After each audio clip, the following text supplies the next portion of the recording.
Hello students, today we will do part 2 of chapter number 2. Okay, so अब तक हमने study कर लिया था माइक्रोब्स की डेफिनेशन तक. Also we have performed two activities that were 2.4 and 2.5. Okay, in which we have studied the sample of pond or stagnant water and the soil suspension under the microscope. ठीक है, so now we are going to start from activity 2.6. Let's study. A group of students studying in grade 8 perform activities 2.4 and 2.5. Mean जैसे हमने activity perform की थी pond water के साथ और soil suspension के साथ, तो 8th क्लास के स्टूडेंट्स ने उसी मैनर में एक्टिविटीज को परफॉर्म किया. They also collected information from the library and internet. उन्होंने इंटरनेट और लाइब्रेरी से भी इंफॉर्मेशन कलेक्ट करी. ओके, फिर उन्होंने क्या किया? They recorded the data obtained after observing pond water and the data obtained after observing soil suspension. दोनों एक्टिविटीज में जो उन्होंने इंफॉर्मेशन गैदर करी थी वो भी नोट डाउन करी, साथ में जो डाटा उन्होंने अंडर द माइक्रोस्कोप ऑब्जर्व करने के बाद कलेक्ट किया उसको भी उन्होंने रिकॉर्ड किया. ठीक है, they identified the microorganisms as protozoa, algae, fungi and bacteria. उन्होंने कलेक्ट किए हुए डाटा के बेस पे और अपनी इंफॉर्मेशन के बेस पे जो माइक्रो ऑर्गेनिजम्स थे, जो सूक्ष्म जीव थे, उनको 4 कैटेगरीज में डिवाइड किया. कौन कौन सी? Protozoa, algae, fungi and bacteria. Okay, you can record if you find any of these categories of organism. अगर आपने भी अपनी एक्टिविटी में इन ऑर्गेनिज्म को फाइंड आउट किया, then you can record the same. Then come to table 2.1. Organisms present in pond water. मतलब जो पॉन्ड वाटर था, जो स्टेगनेंट वाटर था, उसमें कौन कौन से ऑर्गेनिज्म बच्चों ने नोटिस किए, तो उसके बारे में आपकी बुक में ये पिक्चर्स बनी है 3. तो मैंने इनको यहाँ पे नोट्स की फॉर्म में, मतलब और आपको विजिबिलिटी क्लियर हो उसमें नोट किया है. सो table 2.1 organism in pond water, मतलब जो तालाब का पानी था, जो स्टेगनेंट खड़ा हुआ पानी था, उसमें कौन कौन से ऑर्गेनिज्म ने नोटिस किए. First one was amoeba, which is a protozoa. Okay, so this is a picture of amoeba. It is a single cell, moving है, मूवमेंट करता है और इरेगुलर की शेप है. तो इसमें आपको सबसे इंपॉर्टेंट जो चीज है वो ये समझनी है कि अमीबा है सीडोपोडिया. सीडो का मतलब होता है बच्चों फॉल्स, मतलब झूठा, नकली, और पोडिया साइंस में होता है फिट. तो ये जो अमीबा है इसके पास सीडोपोडिया होते हैं जिनकी हेल्प से ये मूवमेंट करता है. Okay, second one is paramecium, which is a type of protozoa also. Amoeba and paramecium are protozoa. This is the structure of paramecium. Okay, single cell है ये, move from one place to another move करती है, और इसमें specialise structure होते हैं movements के लिए, उनको बोलते हैं हम सीलिया. ये जो आप इसकी बॉडी पे अपनी बुक में इस तरह से स्ट्रक्चर देखोगे, इनको सीलिया बोलते हैं बच्चों. अगर प्लूरल है मतलब बहुत सारे तो सीलिया बोलेंगे, अगर सिंगल है किसी के पास उसको सीलियम बोलते हैं. Okay, then come to the third, that is algae और क्लेमाइडोमोनास. एल्गी जो पिक्चर बनी हुई है वो क्लेमाइडोमोनास उसका ऑर्गेनिज्म का नेम है और वो एल्गी के अंडर आता है. ठीक है, क्लेमाइडोमोनास उसका नेम है. तो ये सिंगल सेल ही है. लुक ग्रीन, मैंने इस पे ग्रीन कलर नहीं करा, otherwise it looks green due to the presence of pigment chlorophyll, you all know. And move with flagella, और इसके पास ये जो 2 स्पेशलाइज स्ट्रक्चर है इनको फ्लैजिला बोलते हैं. अगर सिंगल है इसको फ्लैजिलम बोलेंगे. ओके, तो ये जो सीलिया और फ्लैजिला है बच्चों, ये बहुत इंपॉर्टेंट लोकोमोटरी ऑर्गन्स होते हैं, मतलब मूवमेंट्स में हेल्प करते हैं. क्लियर?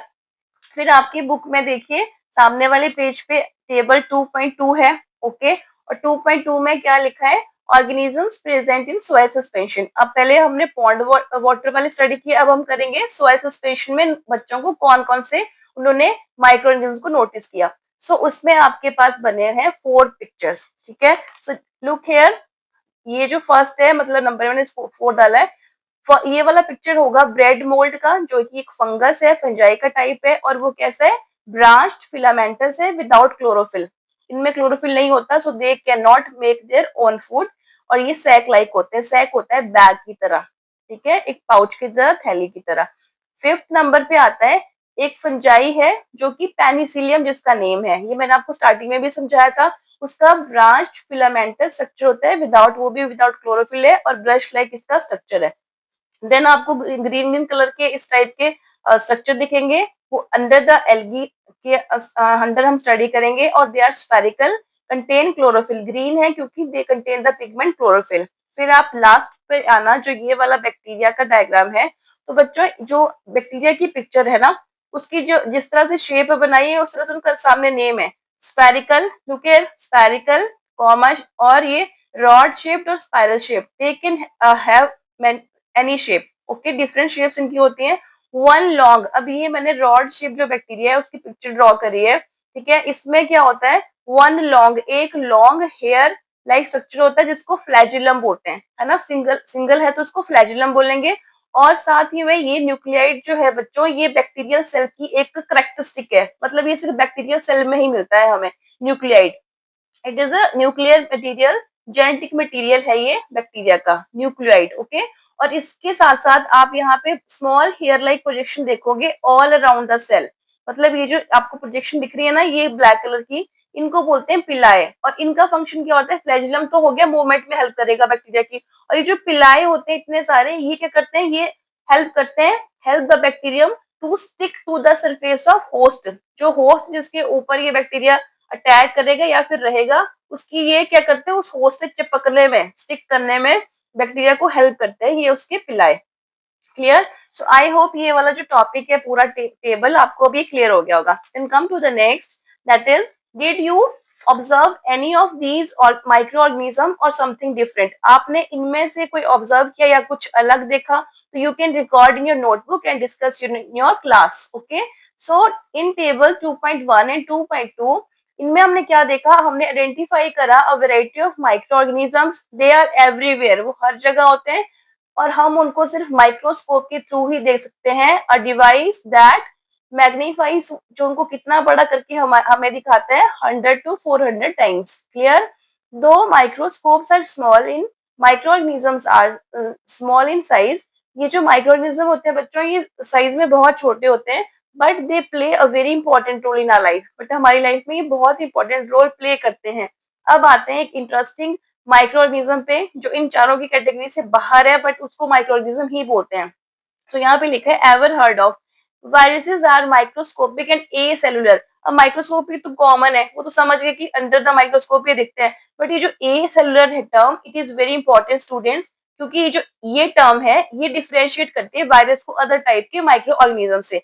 जो वायरस होते हैं बच्चों, they are a connecting link between living and non living. अब मैंने ऐसा क्यों बोला, क्योंकि वायरस एक ऐसा टाइप है जो जब तक हमारी बॉडी के या किसी लिविंग ऑर्गेनिज्म की बॉडी के बाहर है वो डेड की तरह बिहेव करता है, मतलब वो नॉन लिविंग है। जैसे वो हमारी बॉडी में, लिविंग बॉडी में एंटर होता है, वो हमारी मशीनरी को, जो जेनेटिक मटेरियल बनाती है हमारी बॉडी, उसको ओवरटेक कर लेता है और अपने बहुत सारे टाइप बनाते हैं, मतलब हमारे अंदर ही वो रिप्रोडक्शन कर सकता है, ठीक है। तो इसलिए virus are a connecting link between living and non living, okay. और virus can attack, infect plant, animal, bacterial cell, किसी भी टाइप की सेल को वो ये अटैक कर सकते हैं और एक डिसीज उनको कॉज कर सकते हैं। क्लियर हो गया वायरस के बारे में भी। अब नेक्स्ट पेज पे आइए, how are we connected to microbes, हम माइक्रोब से कैसे कनेक्टेड हैं। तो फर्स्ट जो कनेक्शन है बच्चों वो थोड़ा सा क्या है, खराब रिलेशन है, क्योंकि सामने आपको एक रॉटन ऑरेंज दिख रहा है, सड़ा हुआ संतरा। क्लियर? सो स्टडी करते हैं इसको। Can we find micro organism in other place too, मतलब सॉइल सस्पेंशन के अलावा या पॉन्ड वाटर के अलावा हम कहीं और भी माइक्रो ऑर्गेनिज्म को देख सकते हैं या कहीं और वो हमें मिल सकते हैं। So have you ever seen a lemon, tomato, orange और any other food item rot after being left outside for some time, क्या आपने कभी नोटिस किया है किसी नींबू को, टमाटर या संतरे को या किसी भी और फूड आइटम को जो आपने थोड़े टाइम के लिए बाहर छोड़ी और वो खराब हो गई होगी। अगर आपने नोटिस किया होगा बच्चों तो you must have notice a powdery और कॉटन लाइक, जैसे जैसे कॉटन होती है ना, रुई, तो उसकी तरह ग्रोथ या पाउडरी ग्रोथ उनके ऊपर आपने नोटिस की होगी। तो ये क्यों हुआ, दिस हैपन, क्योंकि वो इन्फेक्ट हो गए माइक्रोब से। अब क्वेश्चन ये है कि ये माइक्रोब्स कहाँ से आए, how did they come in contact with food, कहाँ से आए और फूड के कॉन्टेक्ट में कैसे आए। क्लियर? सो ये ऐसा क्यों होता है, because micro organisms can be found anywhere, micro organism जो है वो कहीं पे भी हो सकते हैं, वो वाटर में, सॉइल में, एयर में और इवन कुछ फूड आइटम्स के अंदर भी हो सकते हैं। क्लियर हो गया? तो फिर उसके बाद है, यहाँ पे ये जो गर्ल है वो नोटिस कर रही है, सोच रही है कि अगर what why do we microorganism do not effect infect pickles and मुरब्बा, कि जो हम घरों में अचार डालते हैं, मुरब्बा डालते हैं, उनको माइक्रोऑर्गेनिज्म क्यों नहीं अटैक कर सकते। तो फिर जो बॉय है वो रिप्लाई करता है, क्यों, क्योंकि ऐसा होता है उनमें क्या होता है, जो पिकल होगा अचार उसमें सॉल्ट होता है और मुरब्बा में होती है शुगर। तो salt and sugar they act as preservatives, वो प्रिजर्वेटिव का काम करते हैं, वो किल कर देते हैं माइक्रो ऑर्गेनिज्म को और उनकी ग्रोथ को सप्रेस कर देते हैं, दबा देते हैं, ठीक है। और इसीलिए वो खराब नहीं होते लंबे टाइम तक, जो अचार है और मुरब्बा है। ये भी हो गया। You can use a fold scope. अब यहाँ पे इस पैराग्राफ में आप बच्चों को बताया कि आप एक फोल्ड स्कोप की हेल्प से या माइक्रोस्कोप की हेल्प से जो प्लांट के पार्ट्स हैं, चाहे वो लीफ है, चाहे स्टेम है, चाहे रूट है, उनको आप नोटिस करके वहां पे देखोगे तो you will find variety of micro organisms there. Clear. तो प्लांट्स एंड एनिमल्स की तरह ही जो माइक्रो ऑर्गेनिज्म होते हैं, they show great diversity. Diversity का मतलब होता है विविधता, ठीक है। So some of them can even found in, अब सबसे बड़ी इनकी करेक्टरिस्टिक ये है कि they can found in any condition, भले वो हॉट वाटर स्प्रिंग हो, मतलब हाई टेम्परेचर हो, या फिर स्नो कोल्ड जोन हो, ठंडा टेम्परेचर हो, वो वहां पे भी रह सकते हैं। और मॉडरेट टेम्परेचर, जो कि हम जैसे जहाँ पे हम रहते हैं ह्यूमन बींग्स, वो मॉडरेट टेम्परेचर वाली कंडीशन है, वहां पे भी ये जो ऑर्गेनिजम्स है माइक्रोस्कोपिक ही होते हैं, ठीक है। You already know some of these organism live inside our bodies. अब इनमें से कुछ जो है बच्चों, वो हमारी बॉडी के अंदर भी रहते हैं, ओके। जैसे स्पेशली कौन सी पार्ट है, गट, जो हमारी आंत है ना, छोटी intestine, small intestine, large intestine, उनमें ये बैक्टीरिया रहते हैं।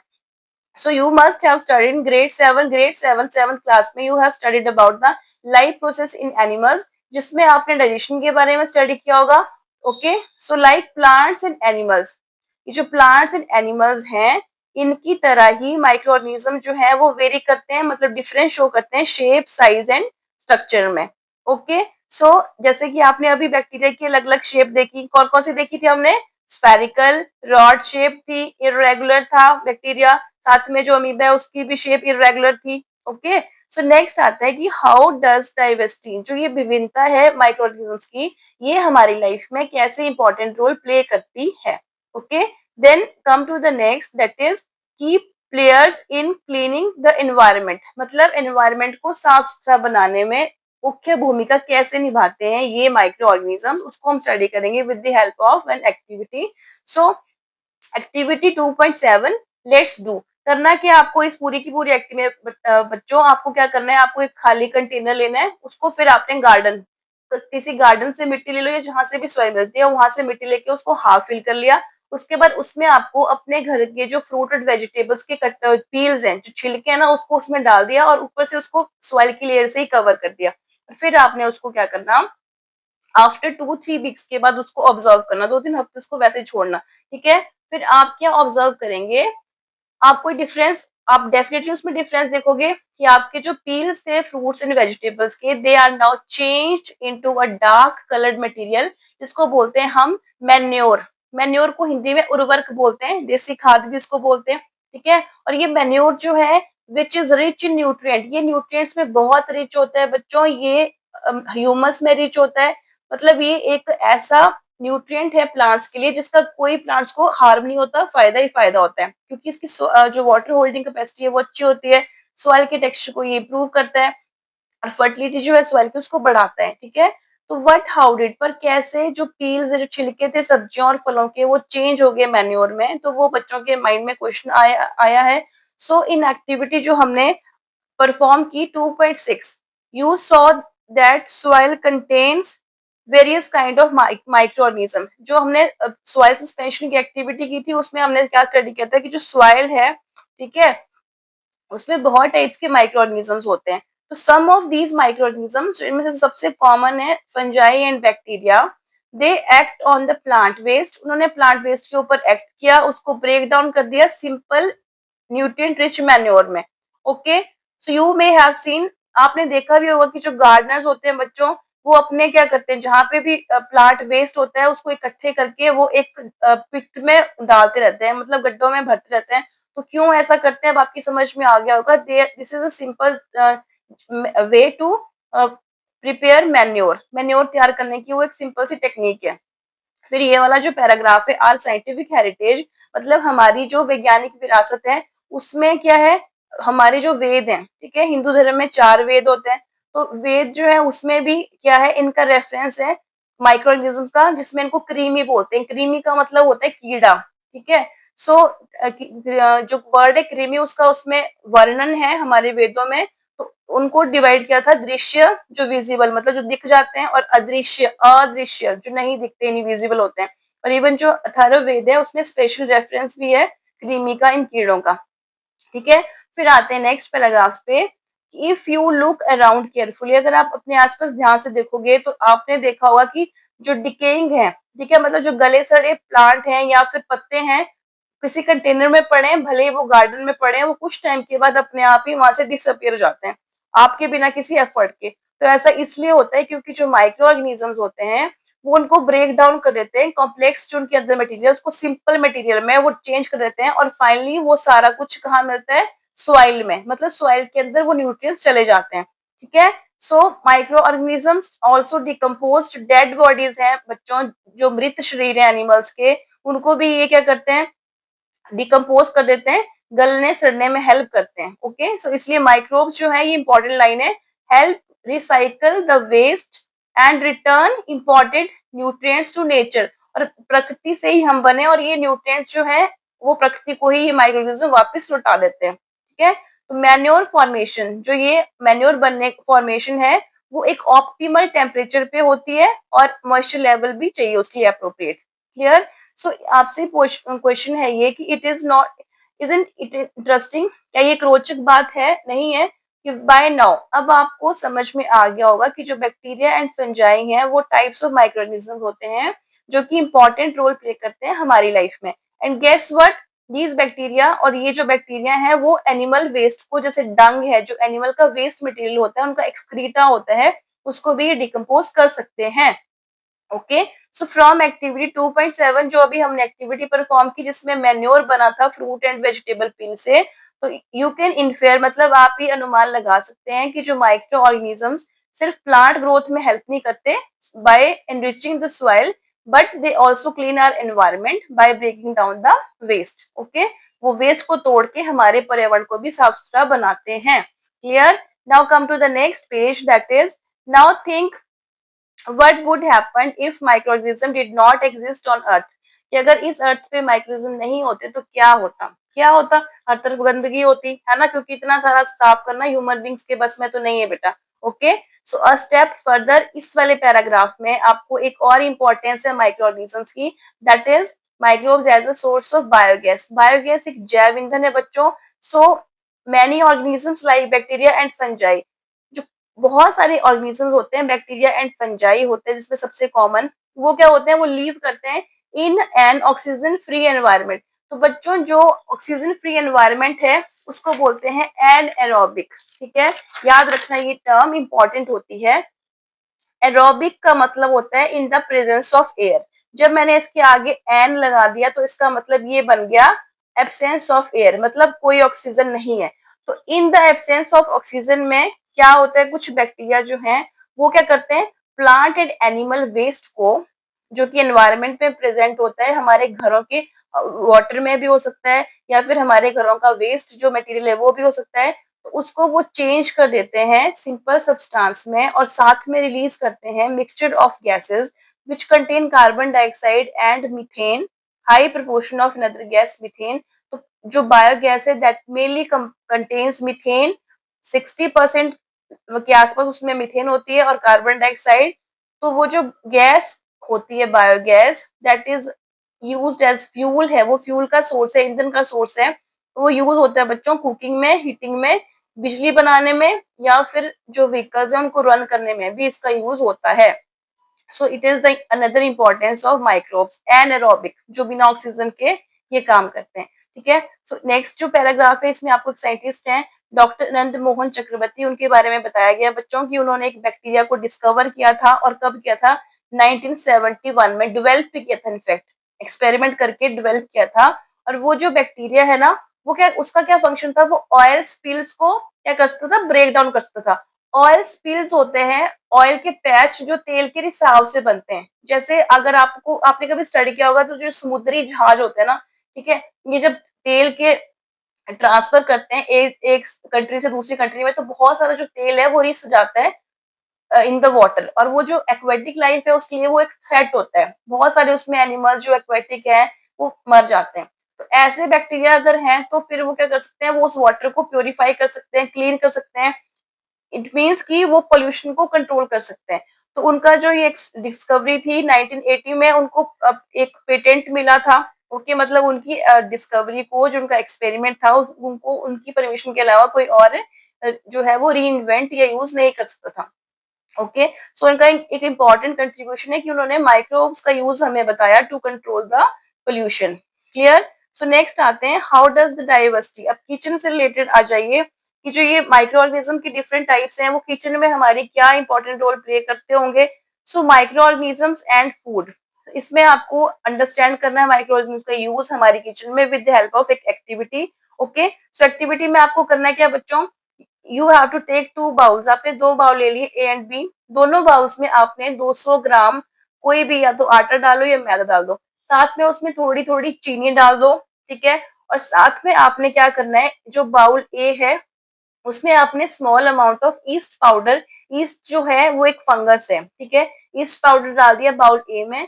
बाउल बी में आपने कुछ नहीं डालना, उसमें सिर्फ चीनी डाली थी, और अब दोनों जो बाउल हैं उनके आटे या मैदा जो भी आपने लिया उसको आपको क्या करना है, नीड करना है, उसका डो बनाएंगे बाय यूजिंग वार्म वाटर, गर्म पानी यूज करके। ठीक है, फिर उसको नीड कर लिया, उसको आपने गूंथ लिया, उसके बाद उसको रख देना कितने टाइम के लिए, you will cover the dough with a damp cloth, damp होता है हल्का सा गीला, स्लाइटली वेट क्लॉथ, और उसको वार्म प्लेस पे रख दिया।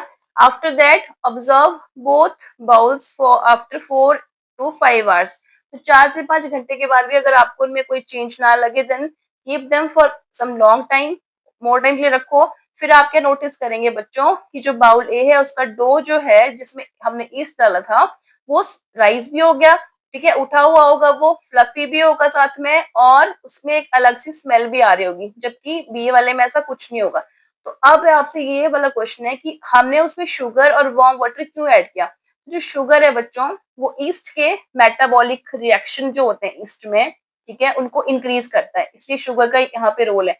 और वार्म वाटर उसको एक अच्छा टेम्परेचर देता है ग्रोथ के लिए। ठीक है, अब आइए मेन उस पे, east is a type of microorganism, हमें पता है ईस्ट एक फंगस है। तो ईस्ट जो है वो ग्रो करता है कहाँ पे, वार्म कंडीशन में, इसलिए हमने वार्म वाटर यूज किया था, जैसे कि आपने ग्रेड 7 में भी लाइफ प्रोसेस में पढ़ा है।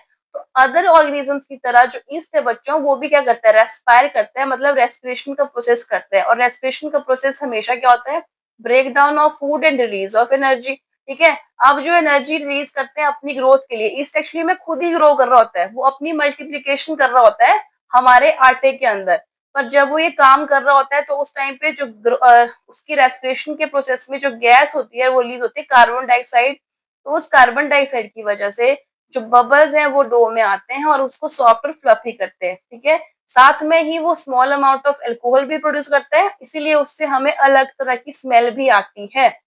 ओके, और ये जो प्रॉपर्टी है बच्चों ईस्ट की, this is used in the process of baking bread, ये बेकिंग इंडस्ट्री का एक इम्पॉर्टेंट प्रोसेस में इम्पॉर्टेंट रोल प्ले करती है। ब्रेड बनाने के लिए, केक के लिए, पेस्ट्रीज के लिए ये यूज होता है ईस्ट। क्लियर। और ईस्ट के साथ साथ कुछ जो बैक्टीरिया हैं जैसे लैक्टोबेसिलस है जो कि कर्ड में होता है, वो क्या करता है, वो इडली का बैटर, डोसा का बैटर बनाने में, और साथ में भटूरे जब हम उसके लिए आटा लगाते हैं वहां पे वो bacterium lactobacillus important role play करता है। Clear. Then come to this heading 2.9, let's prepare. तो अब करना क्या आपको, आपने क्या करना है, प्रिपेयर करनी है कर्ड। ये जो एक्टिविटी है बच्चों इसमें आपको कर्ड प्रिपेयर करनी है। आपने कर लिए 2 ग्लास बाउल ले लिए, एक में आपने गुनगुना मिल्क डालना है, ल्यूकवार्म वाटर, दूसरे वाले में आपने कोल्ड मिल्क डाल दिया। ठीक है, और क्या करना है, दोनों में 1 चम्मच दही की डाल के उनको अच्छे से स्टर कर लेना, फेंट लिया। फिर जो बाउल ए है उसको आपने वार्म प्लेस पे रखना है। ठीक है, और जो बाउल बी है उसको आपने ठंडे जगह पे, you can use refrigerator also, कुछ घंटे के लिए रख लो या फिर ओवरनाइट रख लो। अब आपने चेंज उनमें नोटिस करना है।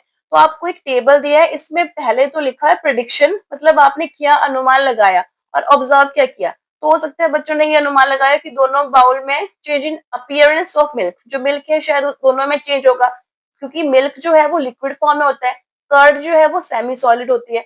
तो हो सकता है आपने ये अनुमान लगाया कि दोनों में शायद सेमी सॉलिड हमें दिखेगा, बट ऑब्जर्व ऑब्जर्व आप क्या करेंगे, जो बाउल ए था उसमें कर्ड बन गई तो वो सेमी सॉलिड उसकी अपीयरेंस होगी, और बी में लिक्विड या पेय से, क्योंकि वो मिल्क ही है, ठीक है।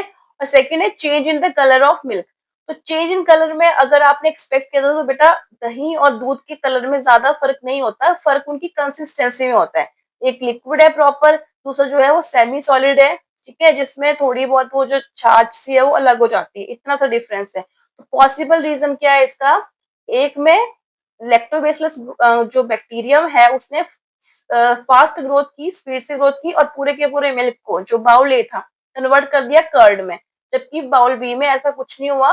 वो क्या था, उसमें बैक्टीरिया ग्रो ही नहीं कर पाया क्योंकि जो कंडीशन थी वो अनफेवरेबल थी उसकी ग्रोथ के लिए, ठीक है। फिर आते हैं हम नेक्स्ट उस पे, ये देखो नेक्स्ट पेज पे, you will observe that in bowl A, आपने क्या ऑब्जर्व किया ए बाउल में, वही जो हमने अभी पढ़ा, मिल्क जो था उससे दही बन गई, है ना, और साथ में वो हल्की सी खट्टी उसका टेस्ट हो गया था। जबकि बाउल बी में जो मिल्क है वो चेंज नहीं, कर्डल नहीं हुआ था, उसकी दही नहीं बनी थी, पर उसका टेस्ट में फर्क तो आएगा क्योंकि हमने उसमें थोड़ी सी कर्ड तो ऐड की थी ना बेटा। So do you know why this happen, तो ऐसा क्यों हुआ, क्योंकि कर्ड में सेवरल टाइप के बैक्टीरियम होते हैं, सबसे कॉमन जो है बैक्टीरिया वो लैक्टोबैसिलस है, जो क्या करते हैं मिल्क की शुगर पे अपना फीड लेते हैं। शुगर होती है मिल्क में, लैक्टोज, देखो milk sugar is lactose, the sugar in milk is lactose. फिर उसने मिल्क की शुगर को यूज किया, मल्टीप्लाई किया, अपनी उसने ग्रोथ की और फाइनली क्या किया, सारे के सारे मिल्क को कर्ड में चेंज कर दिया। क्लियर। पर इस केस में क्या हुआ, अल्कोहल की जगह क्या बनेगा, लैक्टिक एसिड। लैक्टिक एसिड की वजह से जो टेस्ट है वो हल्का सा सॉर हो गया, खट्टा हो गया, ठीक है, एसिड है इसलिए। सो दीज बैक्टीरियल ग्रोथ, ये जो बैक्टीरिया करते हैं वो अच्छी तरह से वार्म कंडीशन में ग्रो करते हैं बच्चों, इसीलिए वार्म पे उसको टेम्परेचर दिया, जो कोल्ड दिया तो वो ग्रो नहीं कर पाया, वही इसमें बताया है। ओके। फिर नेक्स्ट है कि वी कैन कैटेगराइज, हम कैटेगराइज कर सकते हैं माइक्रो ऑर्गेनिजम्स को डिफरेंट कैटेगरीज में, जैसे protozoa, fungi, bacteria, some algae and more, ये तो हमने स्टडी कर लिया है। अब इसमें आपको एक इंपॉर्टेंट बैक्टीरियम के बारे में बताया जिसका नाम है राइजोबियम, और आपको एक पिक्चर दिखाई है बच्चों, इस पिक्चर को ध्यान से देखो, ये एक रूट नोड्यूल है काओपी के, काओपी बोलते हैं लोबिया के प्लांट को, ठीक है। तो जो लोबिया का प्लांट है उसकी रूट में छोटे इस टाइप की नोड्यूल्स होते हैं। अब इन नोड्यूल्स के अंदर बच्चों रहता है एक बैक्टीरियम राइजोबियम, ओके। और याद रखना जो राइजोबियम और रूट नोड्यूल है प्लांट के, जो प्लांट है उनका जो रिलेशनशिप है उसको बोलते हैं सिम्बायोसिस। क्या बोलते हैं बच्चों, सिम्बायोसिस। ये ऐसा म्यूचुअल रिलेशनशिप है जिसमें दोनों पार्टनर का फायदा होता है। और फायदा क्या है, जो ये वाले रूट नोड्यूल हैं जिनमें बैक्टीरियम है, जो बैक्टीरिया है बच्चों वो एटमॉस्फेरिक नाइट्रोजन को क्या करता है, पकड़ के लाता है, फिर उसको क्या करता है नाइट्रेट्स में या फिर नाइट्राइट्स में चेंज करता है, और इस प्लांट को बोलता है कि अब आप नाइट्रोजन को यूज कर लीजिए, क्योंकि प्लांट जो है वो डायरेक्टली एटमॉस्फेयर से नाइट्रोजन नहीं ले सकते, ठीक है। तो ये जो राइजोबियम बैक्टीरिया है ये प्लांट्स को नाइट्रोजन जो है वो किस फॉर्म में प्रोवाइड करवाता है, नाइट्रेट्स एंड नाइट्राइट्स, जो कि प्लांट इजिली ले सकता है, ठीक है। तो बैक्टीरियम ने प्लांट की हेल्प कर दी, अब जो प्लांट है वो उसको क्या दे रहा है, शेल्टर भी दे रहा है, रहने के लिए जगह भी दे रहा है, और साथ में उसको खाना भी दे रहा है, तो दोनों का फायदा है, इसलिए ये जो रिलेशनशिप है इसको बोलते हैं सिम्बायोसिस। क्लियर, एक नई टर्म भी हमारी क्लियर हो गई। उसके बाद है वही राइजोबियम की, इसमें पूरे बताया कि राइजोबियम क्या करता है, तो वो एटमॉस्फेयर से नाइट्रोजन फिक्स करता है, और इसीलिए ना हमेशा जो मेन क्रॉप होती है, जो मेन मतलब फसल है उसके साथ में ये फली वाले मतलब ये जो लेग्यूम प्लांट्स इनको बोलते हैं, इनको जरूर से ग्रो करते हैं किसान, ताकि जो फ्री में सप्लाई मिल जाए प्लांट्स को नाइट्रोजन की, और जो आने वाली फसलें और उस लैंड में ग्रो करेंगे उनको भी नाइट्रोजन आसानी से मिल जाए। तो इस पूरे पैराग्राफ में यही बताया। Okay, and come to the next heading, amazing microalgae tiny helpers in water. तो इस पैराग्राफ में बच्चों आपको बताया गया है कि जो माइक्रोएल्गी हैं जो वाटर में रहते हैं, इवन कुछ लैंड या ट्री में भी रहते हैं, वो कैसे हमारी हेल्प करते हैं, ठीक है। So they make their own food, वो अपना फूड बनाते हैं फोटोसिंथेसिस के थ्रू, और जब वो अपना फूड बनाते हैं, ये जो प्रोसेस है इसमें वो ऑक्सीजन रिलीज करते हैं, और आप जान के हैरान हो जाओगे कि जो अर्थ की सप्लाई है उसका कम मोर देन हाफ, उसका आधे से ज्यादा जो सप्लाई आती है ऑक्सीजन की वो कहाँ से आती है, इन माइक्रो एल्गी के फोटोसिंथेसिस के प्रोसेस के थ्रू। और also they are rich in nutrients, nutrients में रिच होते हैं बच्चों, फूड का सोर्स है, ठीक है। कुछ जो है ये बड़े फेमस है, जो spirulina, it is a very very famous algae, इसको सुपर फूड भी बोलते हैं। क्लोरेला हो गया, diatoms, they are used by human beings as health supplements. जैसे हम विटामिन ई, विटामिन डी के टैबलेट्स लेते हैं, वैसे ये हेल्थ सप्लीमेंट्स होते हैं, है ना, and also use in medicine. So micro algae जो है they help in cleaning water, वो वाटर को क्लीन करने में भी हेल्प करते हैं और बायोफ्यूल बनाने में भी हेल्प करते हैं। सो हाउएवर, जो ये आजकल पोल्यूशन है या फिर क्लाइमेट चेंज है या फिर इनके जो हम हैबिटेट डिस्ट्रक्ट कर रहे हैं, उससे इनको थ्रेट है बच्चों, इन माइक्रो एल्गल की डाइवर्सिटी को। Okay, so it is important, ये जरूरी है हमारे लिए कि हम इन टाइनी ऑर्गेनिजम्स को बचाएं, ताकि हमारा एनवायरनमेंट भी सेफ रहे और अर्थ का जो ऑक्सीजन बैलेंस है, जो कि देखो ऑक्सीजन इतनी रिलीज कर रहे हैं, वो भी सेफ रहे। ठीक, then come to the next. इस वाले जो पैराग्राफ में आपको एक तो बताई गई है स्पाइरुलिना जो एल्गी है उसकी उसकी अच्छाइयां, मतलब उसकी गुड बेनिफिट्स हमारे लिए। ठीक है, so, इसके लिए इसको बोलते हैं सुपर फूड। अब इसको क्यों बोलते हैं सुपर फूड? क्योंकि इसके वेराइटी ऑफ हेल्थ बेनिफिट्स हैं। फर्स्ट है, it is a source of vitamin B 12, जो कि ब्लड से डायरेक्ट इसका कनेक्शन है, तो हमारे लिए विटामिन बी 12 बहुत जरूरी है। Okay, it has lots of protein, बहुत ज्यादा इसमें प्रोटीन होती है, और more than 60% of its body weight. Clear, and also इसमें जो हमारी बॉडी को कम मात्रा में ही चाहिए, फैट एंड शुगर, वो भी इसमें कम मात्रा में ही होते हैं। और आजकल क्या है, स्पाइरुलिना जो है इसको आजीविका कमाने का एक सोर्स भी बना रहे हैं लोग, बहुत लोग इस पे काम कर रहे हैं बच्चों।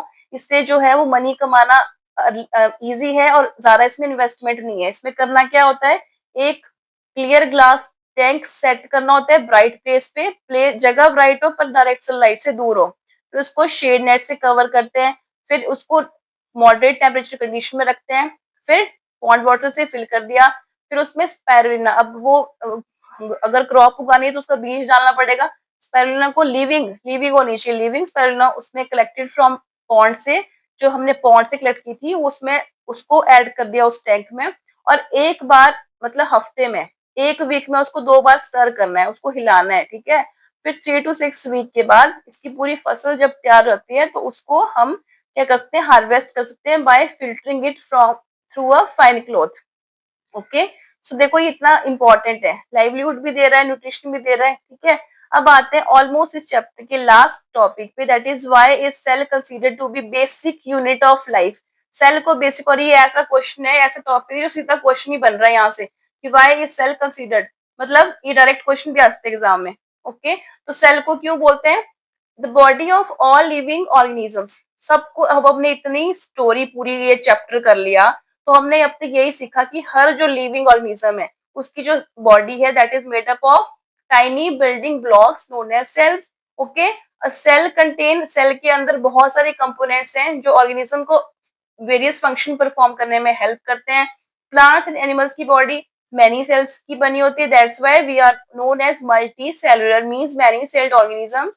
एंड मल्टी सेलुलर ऑर्गेनिजम्स में क्या होता है, जो सेल्स हैं वो अपना अपना फंक्शन परफॉर्म करती हैं, बट ऑल्सो कॉपरेट, पर एक दूसरे के साथ जो है वो कॉपरेशन भी करती हैं, ताकि हमारे जो चांस है सर्वाइवल के, जिंदा रहने के जो चांसेस हैं वो बने रहें, वो बढ़ते रहें। ठीक है, सब माइक्रो ऑर्गेनिजम्स, कुछ माइक्रो ऑर्गेनिजम्स होते हैं बच्चों, जैसे बैक्टीरिया हो गया, protozoa, which are made up of only one cell, और हमने अभी अभी बहुत सारे पढ़े भी हैं जो सिंगल सेल थे, उनके सारे function within one cell ही परफॉर्म होते हैं। ओके, कुछ जो है उनमें से मोर देन वन सेल्स के भी बने हो सकते हैं, जैसे जो मोल्ड है, जो पेनिसिलियम हमने अभी स्टडी की थी, वो मल्टी सेलुलर फंगस थी, जबकि ईस्ट जो है वो इस टाइप की होती है, ईस्ट वो एक ही सेल होती है। ठीक है, एक सेल के अंदर ही सारे फंक्शन होते हैं। और ये जो आपको पिक्चर दिख रही है ये हम स्टडी कर चुके हैं, है ना, रॉड शेप्ड बैक्टीरियम में। और ये जो न्यूक्लियाइड है ना, ये एक विशेषता है बैक्टीरियल सेल की, मतलब अगर आपको ऐसी सेल कहीं बनी हुई दिख जाए तो आप आंख बंद करके बोल सकते हो कि ये बैक्टीरियल सेल ही है, क्योंकि इसमें न्यूक्लियाइड है, ना ये प्लांट है ना ये एनिमल है। क्लियर, सो ये भी हो गया क्लियर। उसके बाद आ जाते हैं नेक्स्ट लास्ट पेज पे, कि लाइक एनिमल एंड प्लांट्स की तरह जो माइक्रो ऑर्गेनिजम्स की सेल होती हैं उनके बाहर भी सेल मेम्ब्रेन होती है। ठीक है, सेल जो फंजाई की सेल्स है उनमें सेल वॉल भी होती है, बट क्लोरोप्लास्ट नहीं होता, तो क्लोरोप्लास्ट नहीं है तो उसका मतलब दे can not make their food by the process of photosynthesis. Okay, bacteria do not है, बैक्टीरिया के पास वेल डिफाइंड न्यूक्लियस नहीं होता बच्चों, ना उसके पास एक न्यूक्लियर मेम्ब्रेन होती है प्रॉपर, तो उसकी जगह उसके पास होता है न्यूक्लियाइड। ये हमने स्टडी कर लिया, जो उसका फीचर है जो उसको अलग करता है किससे, protozoa, yeast, algae, fungi, plant and animal से। So we have only looked at few basic structure, पर हमने सिर्फ कुछ बेसिक स्ट्रक्चर सेल के पढ़े थे। याद है आपको, हमने सिर्फ 3 बेसिक स्ट्रक्चर पढ़े थे ना, कौन कौन से थे बच्चों? वो सेल मेम्ब्रेन, साइटोप्लाज्म, न्यूक्लियस, जो सबके पास होते थे ऑलमोस्ट, है ना। पर इसके अलावा भी सेल में बहुत कुछ होता है जो आप हायर क्लासेस में स्टडी करोगे। जैसे हिंट देती हूँ मैं, माइटोकॉन्ड्रिया, गोल्गी एपरेटस, ऐसे आप बड़ी क्लास में स्टडी करोगे, ठीक है। सो वी नीड, उसके लिए हमें अच्छी क्वालिटी की माइक्रोस्कोप चाहिए। और जो इलेक्ट्रॉन माइक्रोस्कोप होता है ना स्टूडेंट्स, वो 10 लाख मतलब 10 लाख टाइम्स बड़ा करके दिखाता है चीजों को, ओके, जिससे हम और क्लियर देख सकते हैं। बाय नाउ अब तक आप ये समझ गए होंगे कि जितने भी लिविंग ऑर्गेनिज्म है, भले ही वो माइक्रो ऑर्गेनिजम्स हो, they are made up of one or more cells, okay. Cell differ करती है शेप, साइज, स्ट्रक्चर में। प्लांट एंड एनिमल सेल में भी डिफरेंस होते हैं, ओके। पर मतलब ultimately we all are made up of cells, that's why now you can say cell is the basic unit of life. That's why cell is known as the basic unit of life. Clear? और अब ये आपको last में chapter को conclude कर रहा है कि ऑलमोस्ट इस चैप्टर में हमने क्या किया, माइक्रो ऑर्गेनिजम्स के बारे में स्टडी किया, और साथ ही उनके फायदे पढ़े, नुकसान हम अगले चैप्टर में स्टडी करेंगे। This is the complete chapter now. Thanks for watching.